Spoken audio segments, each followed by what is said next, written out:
ചൂരക്കറി വെക്കാൻ ഇതേ ചട്ടി അടുപ്പേ വെച്ചിട്ടുണ്ടേ. അപ്പം ചട്ടിയൊക്കെ ചൂടായി, നമുക്ക് എണ്ണ ഒഴിച്ചു കൊടുക്കാം. അപ്പം നമ്മുടെ എണ്ണ ചൂടായി, കടുക് ഇട്ട് കൊടുക്കാം. അപ്പം എണ്ണ ചൂടായി, നമ്മൾ ഇഞ്ചിയും വെളുത്തുള്ളിയും ചതച്ചൊക്കെ ഇട്ട് കൊടുക്കുവാണ്.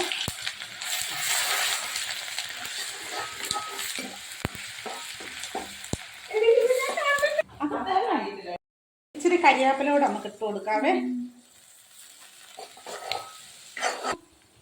അപ്പം നമ്മുടെ ഇഞ്ചിയും വെളുത്തുള്ളിയും എല്ലാം നല്ല ഇത് എല്ലാം മൂത്ത് വന്നിട്ടുണ്ടേ. നമുക്ക് പൊടിയും കൂടെ അങ്ങോട്ട് ഇട്ട് കൊടുക്കാം.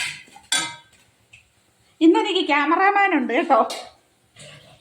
അപ്പോൾ വേണ്ട മുളക് പൊടി, മല്ലിപ്പൊടി, മഞ്ഞപ്പൊടി ഇത്രയാണ് നമ്മൾ ഇട്ട് കൊടുക്കുന്നത്. അത് ഇത്ര സ്പൂണെന്നൊന്നുമില്ല, എനിക്ക് അങ്ങനെ ഒരു സ്പൂൺ കണക്കൊന്നുമില്ല. ഞാൻ ഒരളവിന് അങ്ങോട്ട് ഇട്ട് കൊടുക്കും.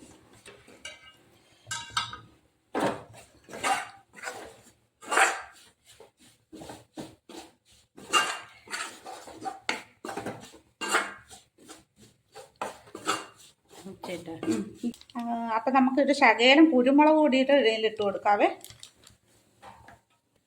അപ്പം നമ്മൾ പുളി വെള്ളത്തിയിട്ട് വെച്ചിരിക്കണ അത് നമ്മൾ ഒഴിച്ചു കൊടുക്കുവാണേ.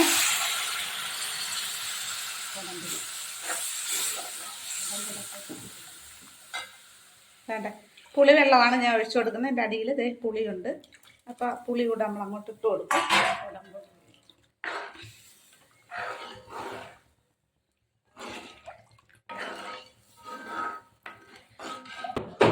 അപ്പം നമുക്ക് ഇതിനകത്ത് കുറച്ച് ഉപ്പ് കൂടെ അങ്ങോട്ട് ഇട്ട് കൊടുക്കാവേ. ഉപ്പ് ആവശ്യത്തിന് അനുസരണം നമുക്ക് ഇട്ട് കൊടുക്കാം.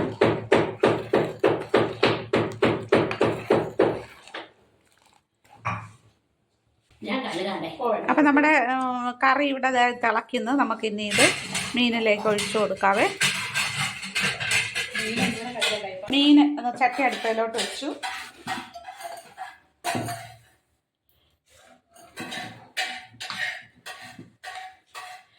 നമ്മൾ ഒഴിച്ചു കൊടുക്കുവാണേ.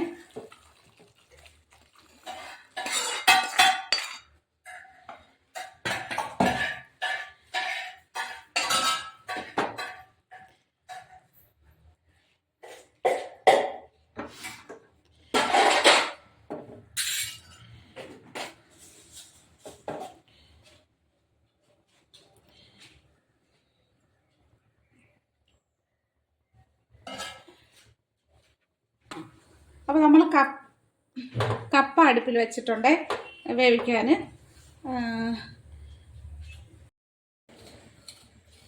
അപ്പോൾ നമുക്ക് കറി തിളച്ച് നമുക്ക് കുറച്ച് ഉലുവാപ്പൊടിയും അങ്ങോട്ട് ഇട്ട് കൊടുക്കാം.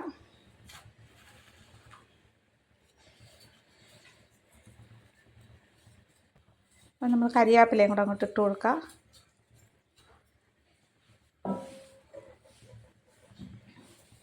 പിന്നെ നമുക്ക് അടച്ചു കൊടുക്കാം. നമ്മുടെ കറി തിളച്ചുകൊണ്ടിരിക്കുന്നു. കപ്പയൊക്കെ തിളച്ചിട്ടുണ്ട്. അപ്പം നമുക്ക് അത് ഊറ്റാം. അപ്പം നമ്മുടെ കപ്പ റെഡിയായി. ഞാൻ ഇളക്കാൻ പോകണം. നമ്മൾ ചപ്പാത്തി പല വെച്ചാണ് ഇത് കപ്പ ഇളക്കുന്നത്.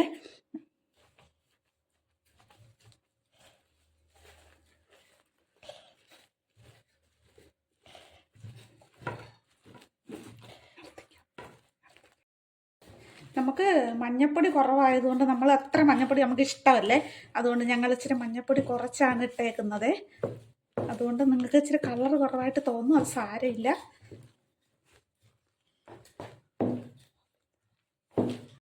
ആയിട്ടുണ്ട്.